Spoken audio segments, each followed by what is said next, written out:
Hi guys, so we're here. We're going to install a toilet fill valve for our toilet that's been running water. Every time we flush, it continually runs the water. So let's get started. The first step is to flush your toilet, making sure all the water goes down the drain. As you can see, it's pretty low. The next thing we want to do is we want to use a sponge or a towel, and we want to soak up as much as the water as we can so that when we pull out this valve, none of the water falls through. So I've pulled out all the water, and now my next step is to remove the wing nut, as you can see below where the water comes through.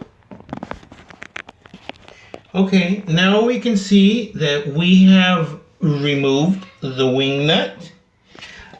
We've taken out the existing valve. So our next job will be to put in the universal toilet fill valve, which we've got from our good buddies over at Home Depot.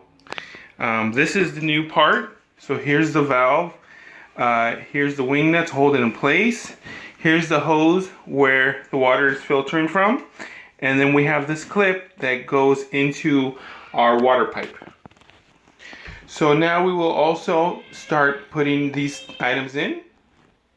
As you can see in this document, this instructional, there should be a 3-inch gap or distance between the top of the overflow pipe and the top of the fill cap, as you can see here.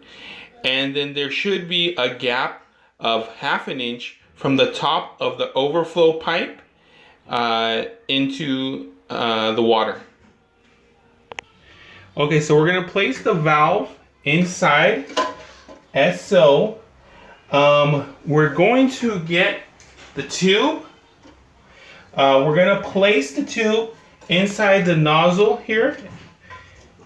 Okay, and then what we're also going to want to do is we're going to want to check if we have any, how long this tube is going to go. Since you can see that the overflow pipe is very close to it, we may need to cut some of this. So luckily my assistant, Leilani, has provided me some scissors.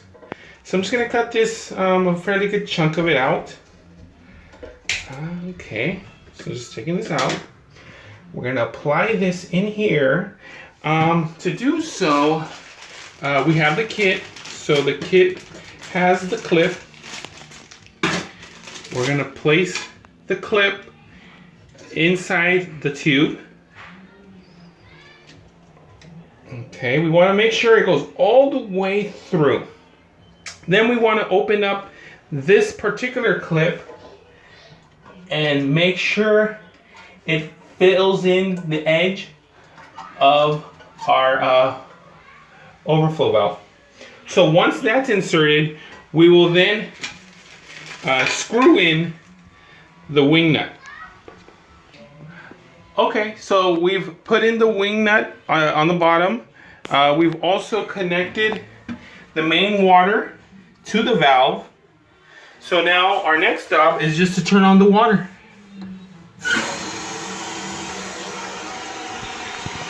So you guys see, the water is coming through.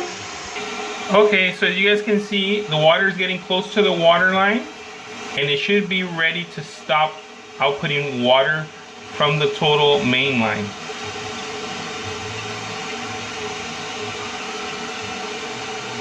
Okay, so the water actually exceeded our water line, and that means that I can either set the water line a little lower, or I can lower my valve. So what I'm going to do is I'm just going to lower the water line limit.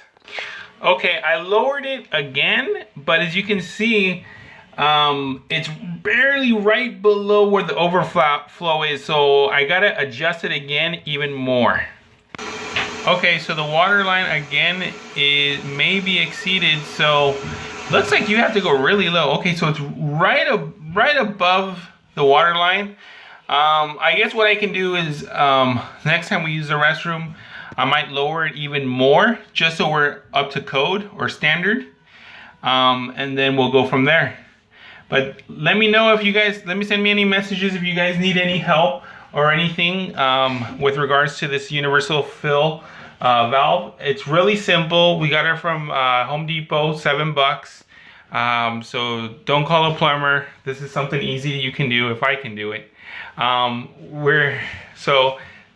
With me today is my assistant Leilani.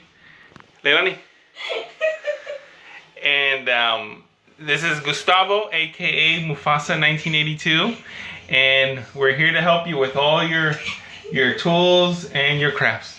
So long.